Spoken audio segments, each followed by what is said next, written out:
So welcome everybody. Social media research in 2015, an updated review. My name is Ray Poynter from the Future Place and the NewMR. We've got some fantastic sponsors on the right hand side of the page. Please do visit them. So the agenda for today, we're going to start by looking at the promise of social media research.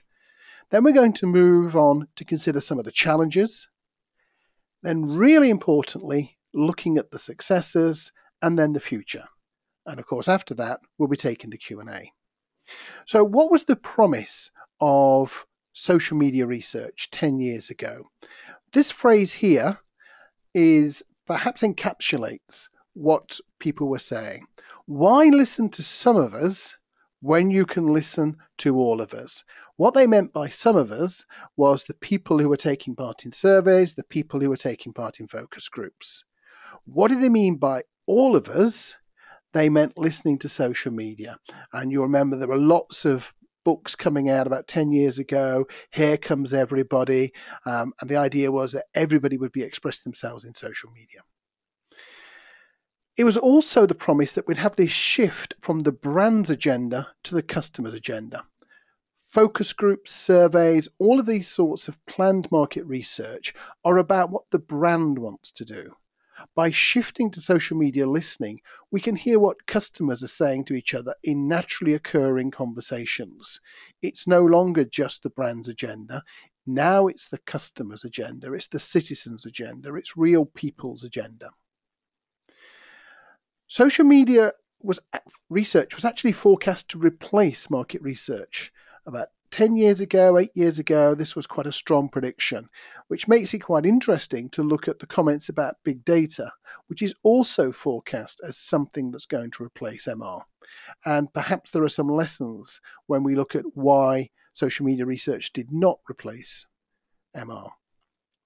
And one of the interesting things that people were saying around social media research is that we would move away from old-fashioned demographics, treating everybody as an individual instead. Now, this was for a positive and a negative reason. The positive reason was it was all about mass personalization, mass customization, one-to-one marketing in a many-to-many situation. That was the positive side. The negative side was actually that social media research is very bad, or has been in the past, very bad at assessing the demographics of the people making posts. Male, female, region, employment, and all of these sorts of characteristics. It's been quite weak, but it was very strong at saying they're interested in these websites, they're interested in these personalities, they're interested in these activities. So we thought we were going to see quite a big shift towards interests and away from demographics. So what have the challenges been? And here's a post that I put up on the Green Book blog. Fantastic blog. If you don't follow it, I would really strongly recommend it, not just because it occasionally has articles by me, but it has some fantastic articles by some really great writers. And here's one from about a year ago. Why are social media analytics met with limited success in market research? And here are some of the points really that was covering. Social media research is great in answering questions that haven't even been asked. That's its strength. Its weakness is that it's very often not very good at answering questions that people do have. If you think about all the sorts of things that market researchers are asked to test, which of these 5 new concepts should we launch? These concepts don't exist. Nobody knows about them. Nobody's talking about them. Should we increase the price? Should we open some new stores in this region? Should we refit the stores to make them smaller? What is the optimal layout of the products on this shelf? Should we go for a line extension? All of the classic market research questions are about if we change the world. And social media research is mostly about the world as it is now. So whilst it's great at answering questions that we didn't think of asking, it's not been great at answering these questions that we are typically asked. One of the things that I've noticed, particularly over the last 5 years, is that client-side insight teams, client-side market research teams are using fewer social media research tools now than they were using 3 years ago. They're using fewer now than they were using 5 years ago. Those of them who are using tools are using them at a simpler level, at a more basic level. They're using, in many cases, just TweetDeck and Hootsuite to keep an eye on what's going on, as opposed to the really powerful tools. And that at the same time is being matched by other parts of the same companies using more and more and more of these tools. So the sales teams, the marketing teams, the PR teams, corporate and social responsibility teams are all using more and more social media tools. But the insights team seem to be using, and of course there are exceptions, fewer of these tools. And there has been considerable doubt about the quality of sentiment analysis. If there has been one thing that has really held up social media research in many ways, it's been some of the underperformance compared with the claims. The reality of sentiment analysis is that it's fantastically good compared with where it was 10 years ago and for the amount of effort required, but it's not as good in most cases as the claims that were made for it 5 years ago. It's getting there 5 years later, but there has been this big disparity between what it can deliver out of the box and what people thought it was going to deliver and what a few people said it was going to deliver. So all of those have created some challenges. And really, in many ways, the interest in social media research has died away a bit. And that, I think, is quite dangerous. And there's been a really interesting study run by a super clever lady, Alex Samuels. She ran it with Vision Critical about what does social media research miss. And I'm just going to run through a few of those pages. And when you download the slides, you'll be able to click on all of these links. So we've got the link in there to the original study. And they looked at social media users and they looked at them conventionally with survey research as well. And they found some really interesting things. What can't social media tell you? Well, it can't tell you who your customers are, a really important piece of market research for most brands. Obviously, it can't tell you about the characteristics of people who do not use social media. So a lot of your older customers or customers who choose not to use social media, you can't learn about those people by going online and finding out about the comments. But actually, 85% of social media updates come from what this study called the enthusiasts, 29% of your audience. So a minority of your customers are making most of the noise. The lurkers and the dabblers, you're not finding out about either.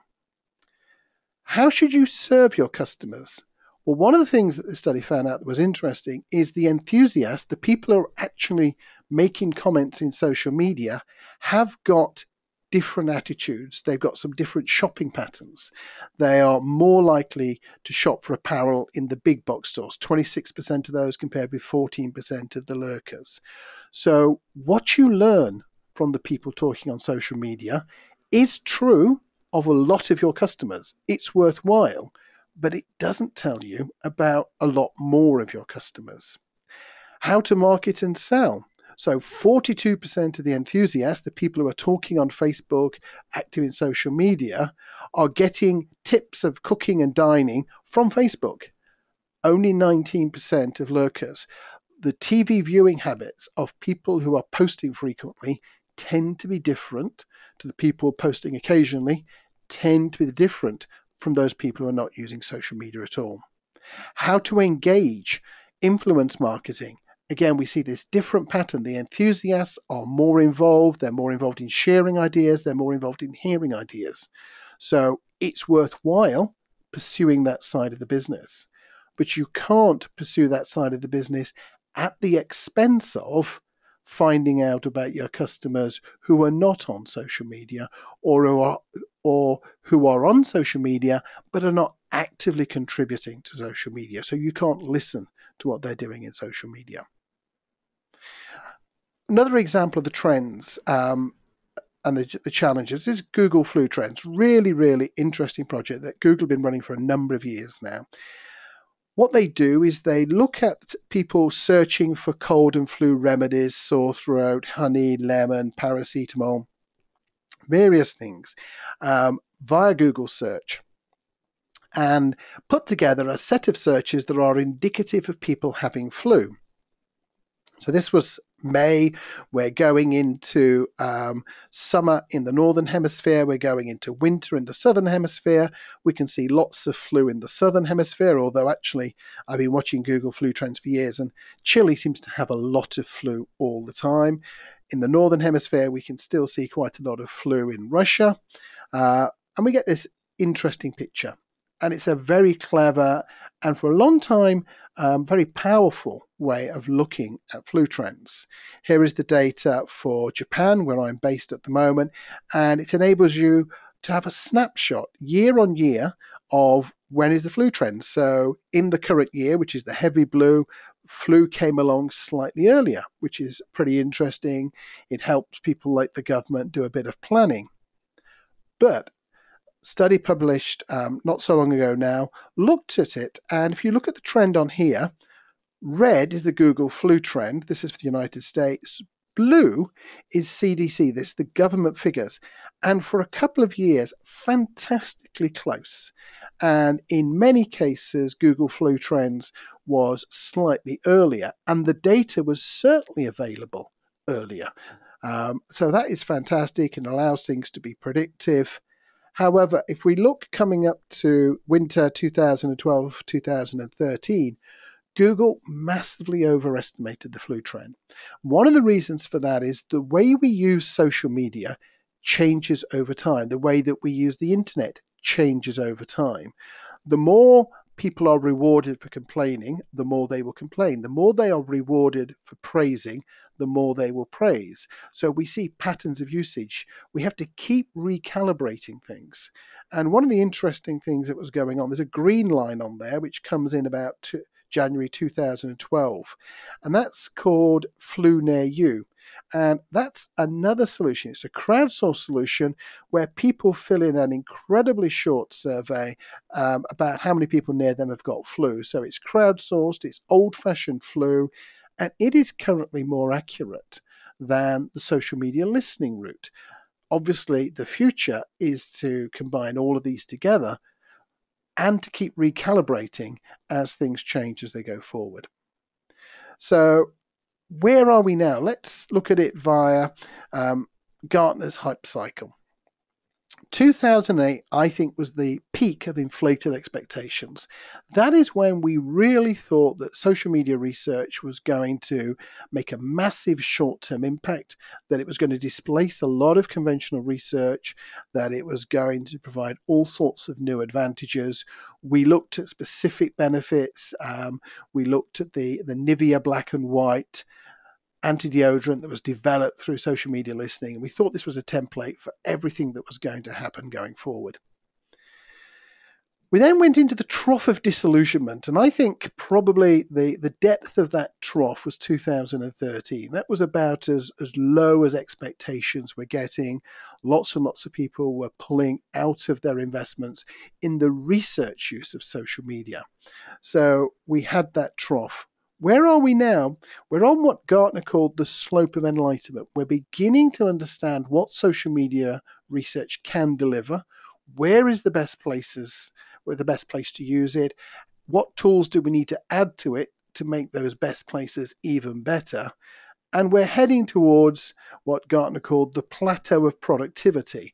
And is it going to be next year or the year after? Hard to say, but we are getting quite close to consistent, reliable, regular usefulness with social media research. And I'm going to run through 3 or 4 key examples of the sorts of things that are happening. The first one, and this is really quite exciting, if you go to conferences, you are almost sure to see somebody from TNS presenting on this, because they're making a lot of the the running in the public zone. I have no doubt that other people are doing this as well. Some of them less public, some of them not such big companies. But I think it's very interesting that a company as big as TNS and with people like Yanni Hoffmeyer are working away on this. And what they have found is that they can predict tracking scores about 8 weeks in advance.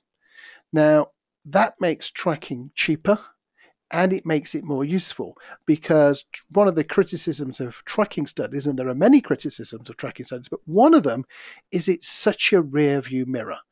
Okay, something went wrong several months ago.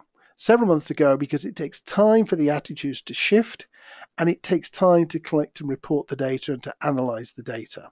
So it's very much a rear window. What TNS are looking at is making that much more predictive. Their model is based on using social media research as the spine of what they do. So they're collecting this all the time, and then they're shooting out short surveys. So there's a spike. What's causing the spike? That's a survey question. What do people mean by this? Why is awareness dropping? Let's send that out. The analysis of it is very much hybrid and human machine. So expert systems created and then using computerized algorithms to repeat that analysis so that you get this benefit of the human expertise, the human expert, and then you get the benefit of the consistency.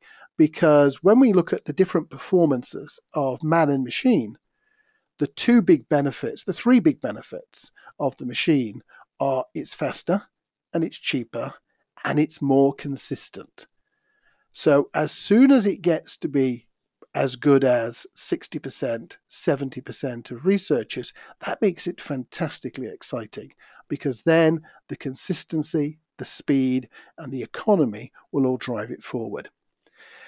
One of the key things that TNS have been saying in their presentations, and it's a really good reminder to us about all types of research, is they are not using it to be representative of the market. They're using it to be predictive of the market. And really that is quite different. Market research has never been about understanding the 1,000 people in the survey. Market research has been about understanding the target population using the 1,000 people in the survey. What TNS are saying is they're using social media research not to be representative of everybody, but as a method of predicting brand equity, brand sales, brand performance. They've looked at and published 61 brands and studies so far. They've got an R squared of 0.9, so 90% of the variance in the tracking up to 8 weeks in advance is matched by what they're finding from social media research. Now, what is interesting about that is we don't know that everything that is found in the tracking is right. So even an R squared of 1 would not necessarily be better than an R squared of 0.9, because maybe the social media research is a little bit better. There is some indication that it might be, because social media research is generating numbers more closely than the attributes are to brand equity. Of course, it depends on what you mean by brand equity, but also to sales data.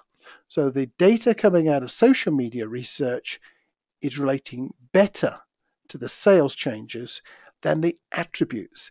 Makes a lot of sense if you think about it. Think of all the criticism about surveys and attitudes and the way that attitudes link to activity. We know there's lots of weaknesses in that. Now, is social media driving sales, or is sales driving social media? It doesn't really matter from a tracking point of view. As long as there is a strong correlation between them, then it's giving you a measure. And if that measure is earlier than the activity, that's fantastic. So here we have conventional research, social media research, we have expert analysis combined with automated analysis as a big integrated package. And that is clearly one of the big trends that's going to happen going forward. Here's another case study. This is from the IPA Social Works. There's a large number of case studies now up on the IPA website in the UK. We had a presentation a couple of weeks ago from Fran Cassidy looking at some of these issues. And I'm just going to focus on one, which is BT. So BT looked at their various measurements and they found that their customer satisfaction scores were not as good in terms of correlation with increased spend and correlation with repurchase as their NPS score, their Net Promoter Score. Correlation with repurchase is the opposite of churn. So in terms of making everything look positive, it's easier to talk about the correlation with repurchase. What it really means is avoiding churn, avoiding people cancelling, not renewing at the end of the term. But they have another measure, which is effort. The easier it is to do business with BT, the more likely it is you will stay with them as a provider. The harder it is to do business with BT, the less likely that you will stay with them as a provider.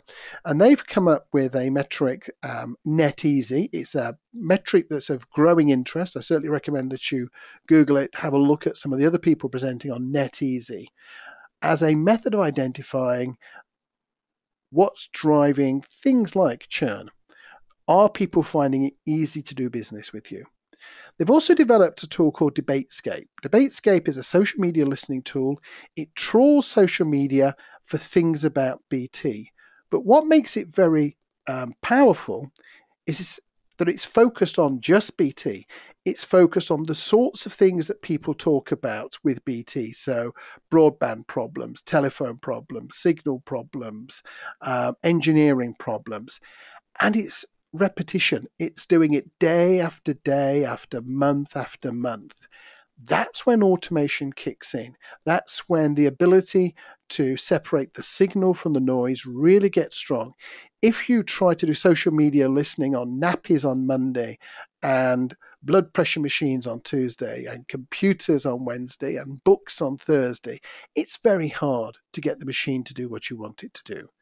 But if day after day after day, you're talking about a telco, or you're talking about a rail company, or you're talking about a specific bank, then actually that software can go through the learning process, training process, and become better and better and better. That's what they've done with DebateScape. Probably the most important use of social for BT is to solve problems. Somebody will say that there is a problem.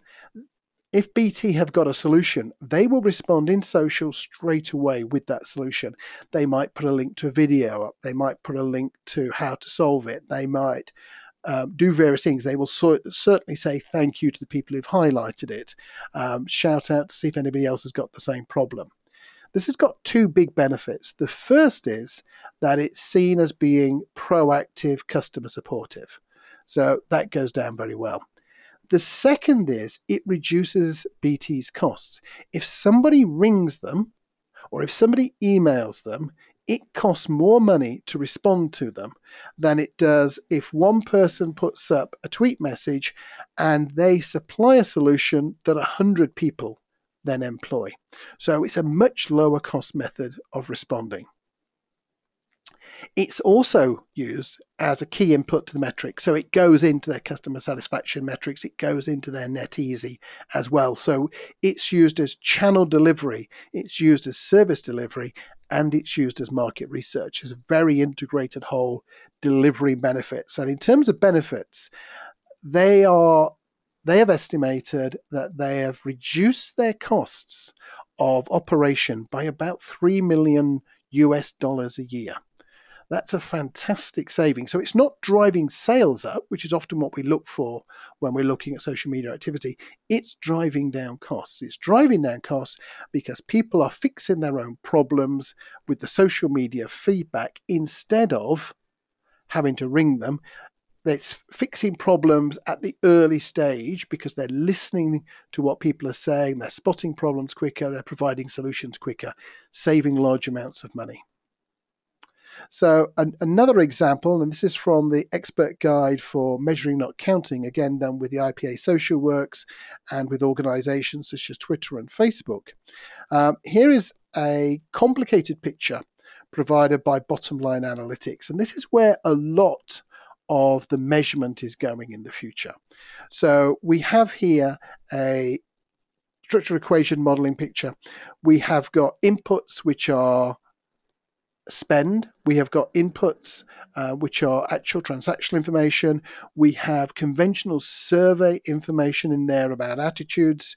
We have social media activity, audited and collected using KPIs and metrics, that box on the bottom left that I've just highlighted, and social media listening. And bottom line analytics have quite an interesting method of doing their sentiment analysis called stance analysis. And it's just one example of the different ways that people are adapting things like discourse analysis to be able to better understand what people are saying in social media.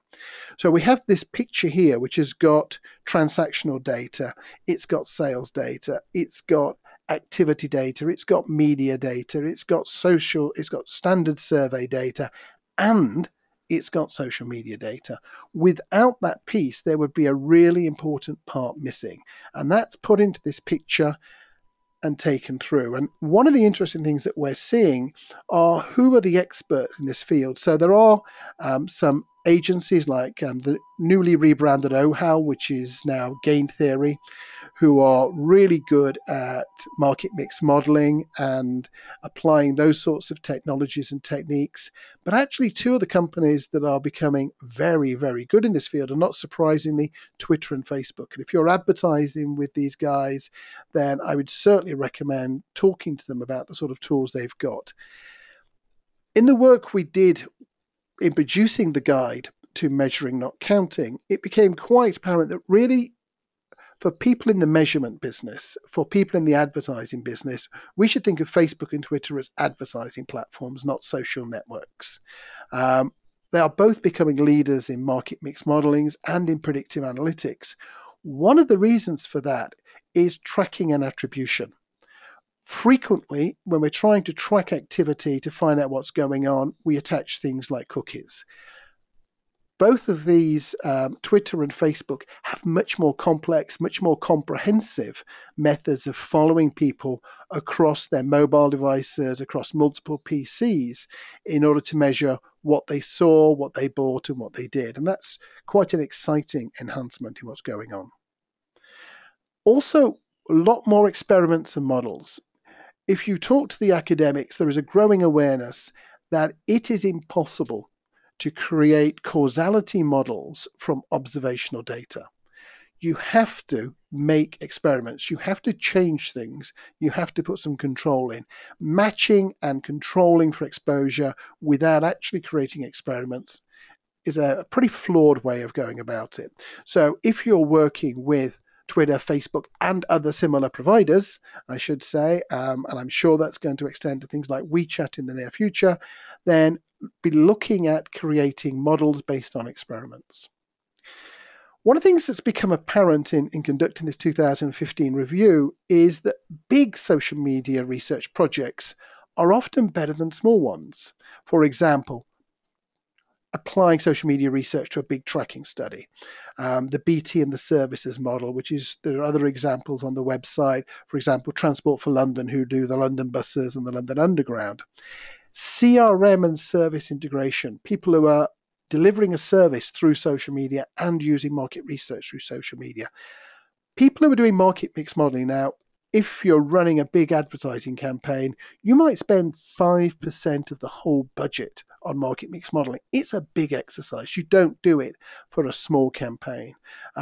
People who are doing long-term test and learn cycles, 18 months of spending serious money and doing some serious learning about what's going on.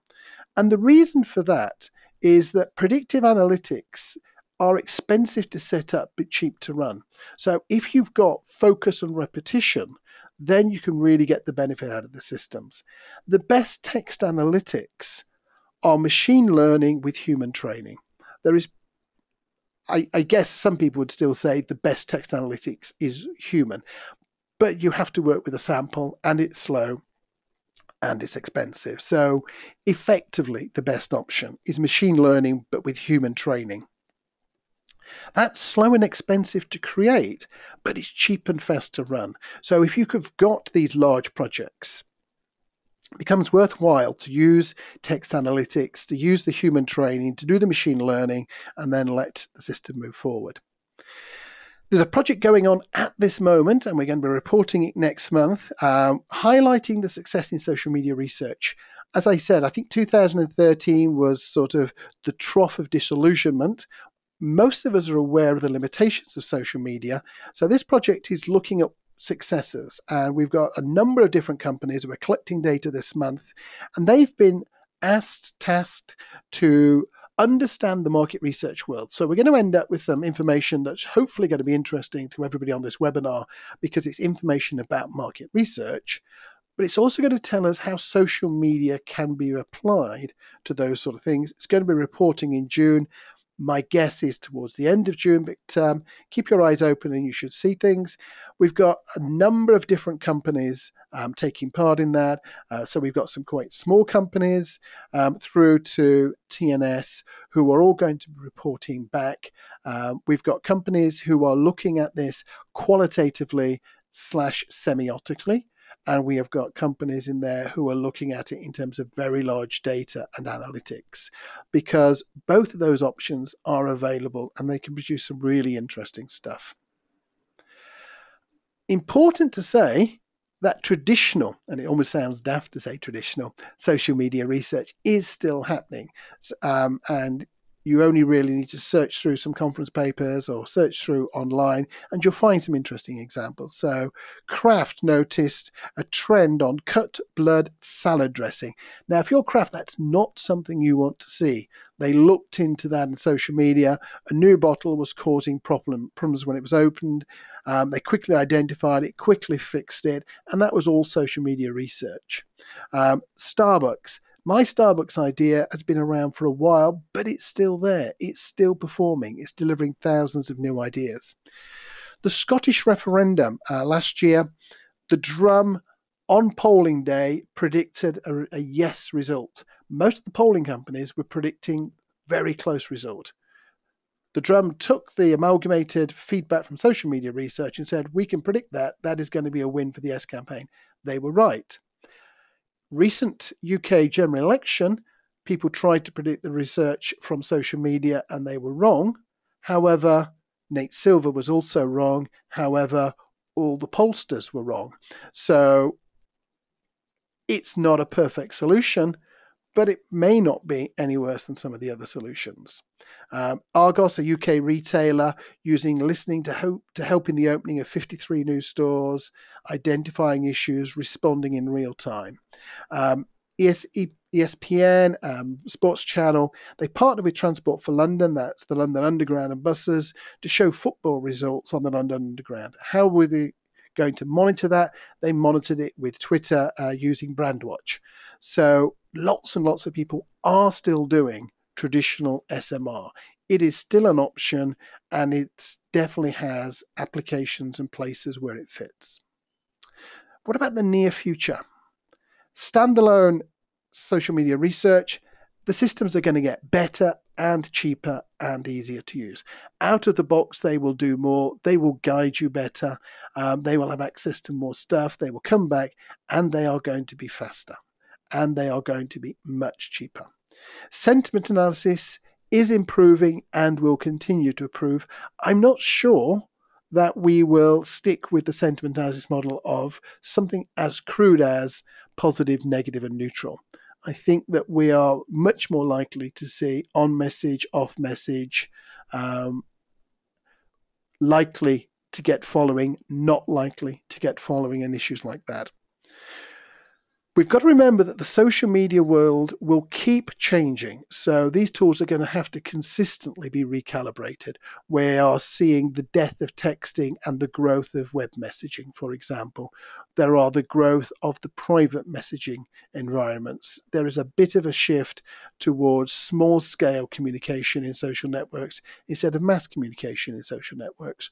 All of these factors will have an impact and they will be taken in as part of the recalibration. English language has really been the dominant social media language, followed by those written in the Roman script. It's been much harder to do it in the double byte languages. That is going to disappear over the next 3 to 5 years. We're going to see the same tools capable of working globally to the same sorts of standards. So that's all about the standalone, and it would have been better with no space between the two words, but still. What about integrated? I think this is actually a much, much bigger topic.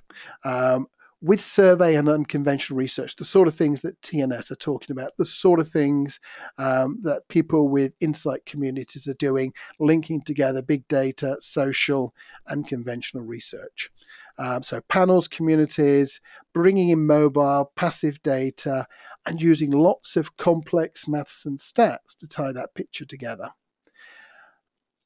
Anybody delivering a service or delivering their marketing via social media is also going to want to use social media research to help improve that process, to understand what they should be doing next, where are the pain points, and so on.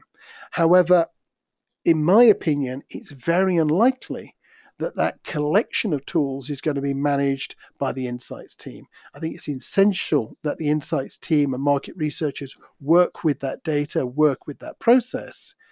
But if an organization is using it to deliver its service, it's using it to deliver its sales, it's using it to deliver its marketing, it's hard to imagine that that process will be managed by the insights team. So more and more, we need to make sure that we get good interfaces between the researchers and the people managing these systems. So the big picture.